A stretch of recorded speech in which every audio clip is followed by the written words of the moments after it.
Hello student, आज के इस वीडियो में ऊ की मात्रा वाले शब्द पढ़ेंगे। गुड़, मधु, तुम, बुन, गुड़, सुन, शुभ, जुड़, पशु, सुख, धुन,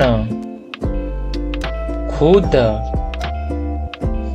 लघु, सूर, पुल, कुछ, आड़ू, सूत,